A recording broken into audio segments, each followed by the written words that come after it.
Delighted to be joined by Mirav Michaeli, a two-term Israeli lawmaker from the opposition Zionist Union Party.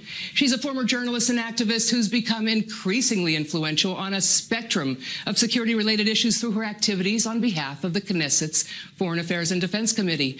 Mirav, welcome. Thank you, Barbara. It's great to be here. Let's start with this Jewish nation-state law, which you obviously opposed. The Prime Minister is calling you and your colleagues hypocrites, that for years you've been crying Israel cannot be democratic and Jewish, and now he's provided the ability to do so.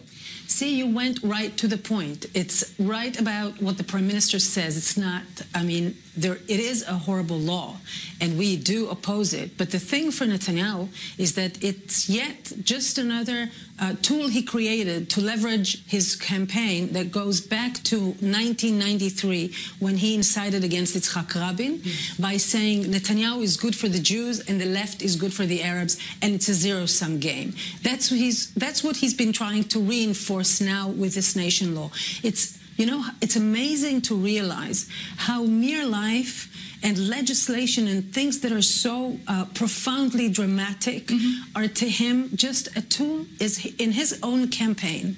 Israel comes across once again as racist, as non-democratic, as nationalist, which it is not supposed to be. Seriously, our Declaration of Independence states that we are the nation state of the Jewish people with equality for all. And this law comes and says we are the nation state of the Jewish people, period, without equality, without democracy. What about those 5 magic words, equality for all its citizens? Gone, just gone, missing from this bill, missing, by the way, from our other basic laws. And you know what's interesting? Now, in the nation-state law, the word equality is missing because of the Arabs, all of the Arabs.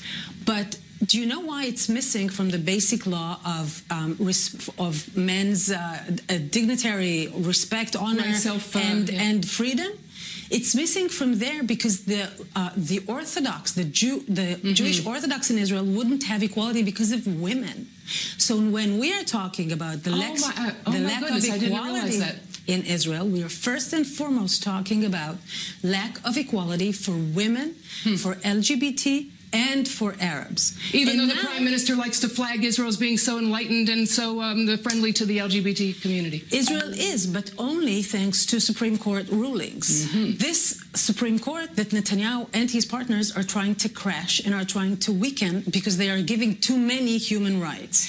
Now, it's amazing, once again, to see how Netanyahu will go with his domestic politics, with his campaign, as far as hurting Israel in really all the world's eyes. And even domestically, there's a huge outcry from those minorities who serve and have given the ultimate sacrifice in defense of this country. The focus now is on the Druze, and there may or may not be some kind of a compromise, but what about the Bedouin and the Circassian who serve as well in uniform through decades? And the Israeli-Palestinian Arab community. That is exactly the question that this bill arises. And the fact that it's legit to claim equality only through army service and only through having given blood to the state of Israel is extremely problematic. And once again, it goes back not only to Arabs, but to women. Israeli army still has not done what the Pentagon has done and the army of the US has done, and that is to open all professions and all units and to move from sorting people according to their gender to sorting people according to their abilities and their talents. This is something that we're not there yet. So it goes to show you how much the essence of equality is missing from this law, from Netanyahu's all of his policies. This is the main thing that is missing. Right. Well, we have to follow this. I know that you've been a huge torchbearer on the issue of equality. Let's move it on to the West Bank. And is the Prime Minister, in your view, doing all that he can to discredit Abu Mazen and to sort of justify this prolonged limbo, stalemate on any type of movement forward with negotiations?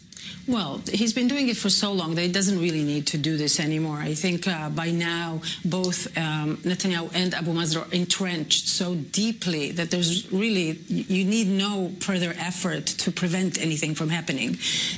Question is, what is going to happen now between the Palestinian Authority and Hamas in Egypt? Now, from my understanding, there's a lot of progress there in the discussions.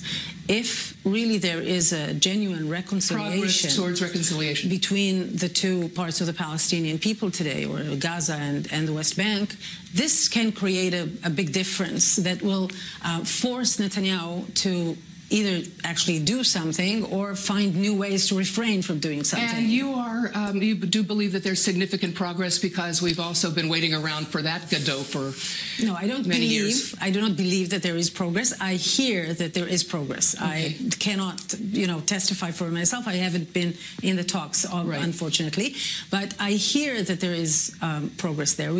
I am one of those who hope for this kind of progress, because the situation in Gaza is so dire.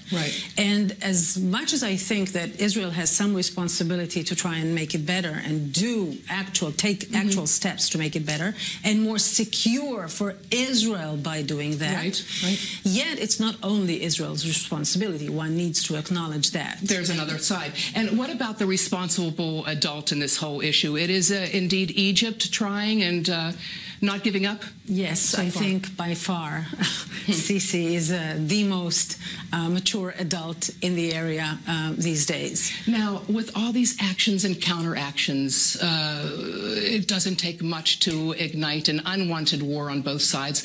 What's your view as a member of the Foreign Affairs and Defense Committee, and what should be done?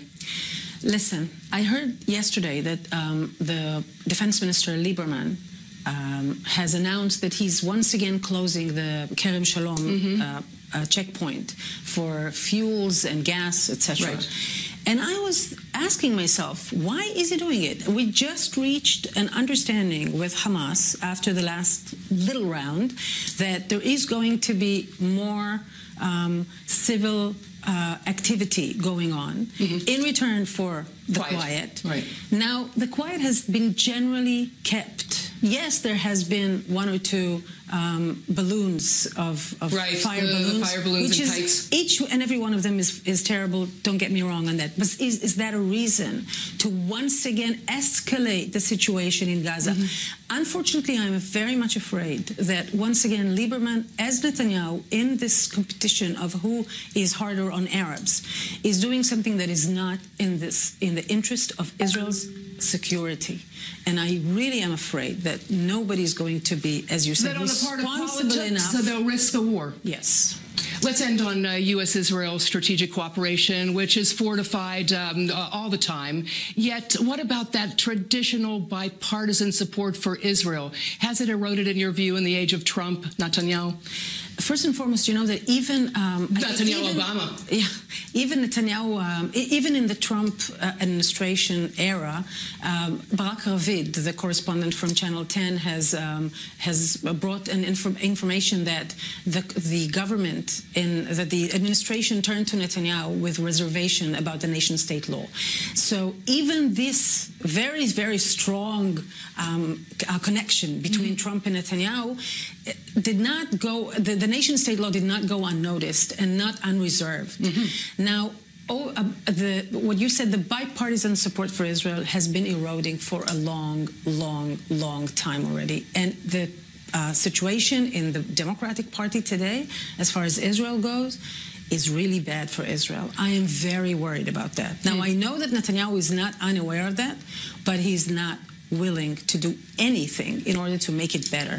Because what it takes is to give up some of the incitement and the devastating domestic politics that he uses constantly.